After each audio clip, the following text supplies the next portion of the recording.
Hi there, welcome to Creative Coloring with Erum.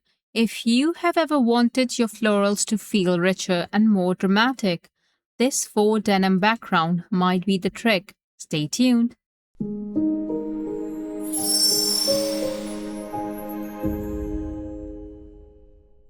I will use the Build a Garden Scripted Blooms stamp set along with the add-on die and layering stencils. I will stamp the image on classic Crest solar white cardstock and Obsidian Pigment Ink. You can use a heat tool to dry the ink. I've already inked one image on the left and it looks lovely, doesn't it? I'll ink the second image starting with Basil Sunrise Fresh Dye Ink.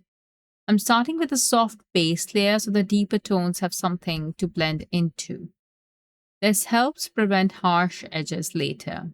Next, using a micro blending brush and Canyon Clay Fresh Dye Ink to apply ink softly from center outwards, diffusing it. Even though the next layer will cover most of this, I like building color gradually. The subtle undertone makes the petal feel more dimensional. Now we place the detail layer and apply Canyon Clay ink heavily, covering the entire area.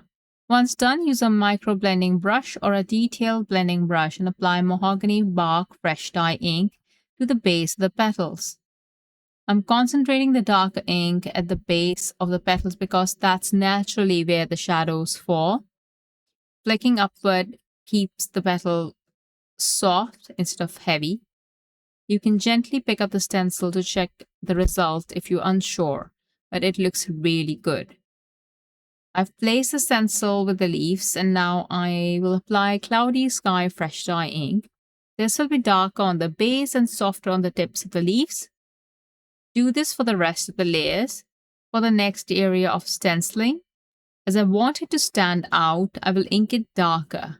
However, I will start with Cloudy Sky Fresh Dye Ink, but darker with a heavier hand. And once I have coverage, I will come in with Dark Night Fresh Dye Ink and add it to spaces. You can keep the tips light if you wish. I think I could add a little bit of shading to the Cloudy Sky flower center too. So I will add a bit of Dark Night at the base and it will add instant dimension. I'll use the coordinating die to cut the images and then set them aside. Next, I use Cloudy Sky and Nimbus cardstocks for my card. First, I will emboss the Cloudy Sky cardstock using the Traces of Yesterday 3D embossing folder. Then I will apply a waterline, which will act as a guide and help me tear the panel. I'll set this aside to absorb into the panel. I cut up an A2 size Nimbus cardstock, and to this I will apply Nimbus Fresh Dye Ink all around the edges and blend it inwards to give the panel a nice, soft, dramatic effect.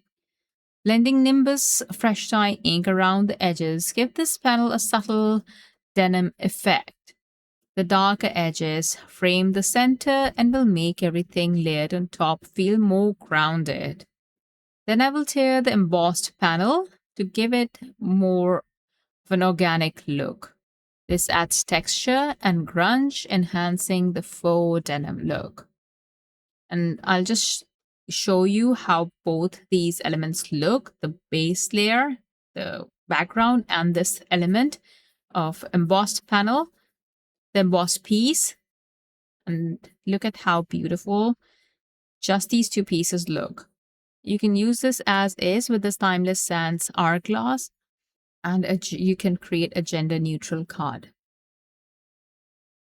After this, I die cut 3 frames out of Nimbus cardstock using the Timeless Sands die set. I will ink this up to make it darker. I'll use Dark Night Fresh Dye Ink and apply it to the edges and blend it inwards to create 4 dimension. For the sand, I used Brush Silver Metallic cardstock, and the hourglass glass is cut out of vellum. I will adhere this with the glue and set it aside to dry. I'll adhere the top 2 hourglass frames together and set them aside. Then I'll use ultra sticky tape to adhere the hourglass glass to the 3rd hourglass frame and then adhere the top frame with instant dimension foam tape, sandwiching the die cut pieces. Next, I will use the cloud white ink and swipe the ink pad over the embossed panel to make it look slightly grungy and make the raised design more visible. Then I will adhere the panel to the card front with foam tape. These two blue elements make the design more versatile. If you prefer more neutral look, you could reduce the florals or switch to foliage only and let this textured background shine. Before adhering anything down, I like to play with placement. This helps balance visual weight, especially when working with bold colors.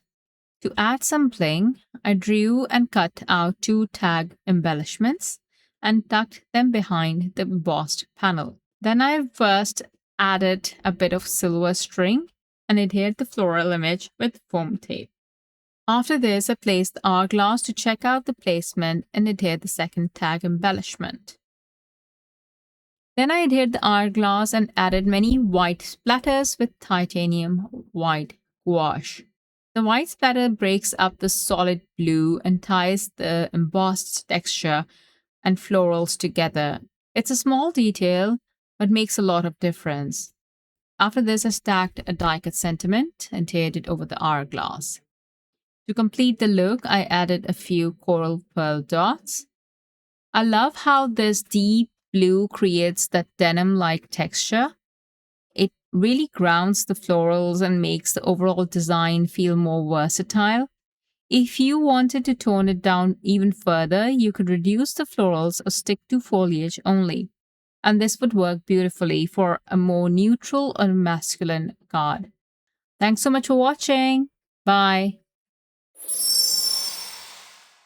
Wait, we have more where that came from. If you're after fabulous card making tutorials, you are definitely in the right spot. Our amazing design team create and upload fabulous video tutorials right to this YouTube channel. If you don't want to miss another amazing crafting tutorial, don't forget to subscribe and click that fun red button that you can see. Let's become paper crafting experts together.